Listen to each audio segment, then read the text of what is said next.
Ayan ang ulam ni Inday. Oh. Nilagang pata ng pork.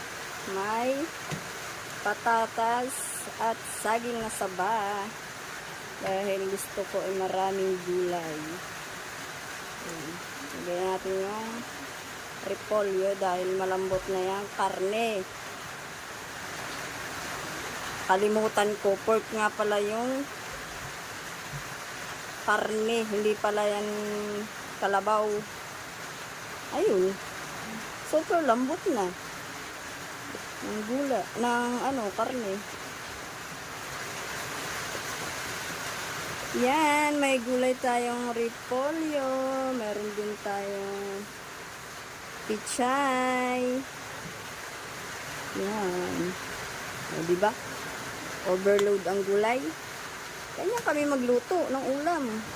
Kahit mahal ang gulay, basta maraming gulay yan.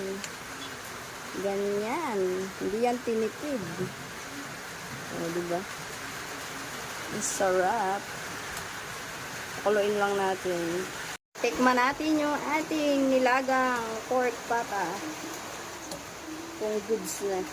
Sakto to dahil maulan ang panahon.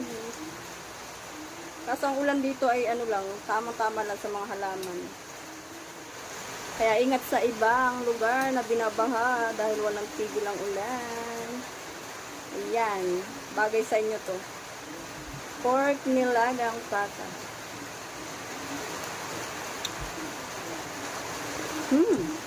Mapaparami ng kain. Hindi naman ko ng gulay dahil gusto kong gulay. Goods na. Nakaready na rin yung kanin. Kain na. Ayan. Luto na ang ulam. Kain na. Ayan. Gulay.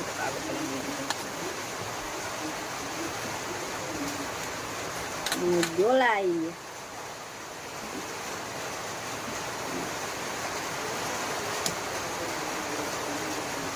Sarap.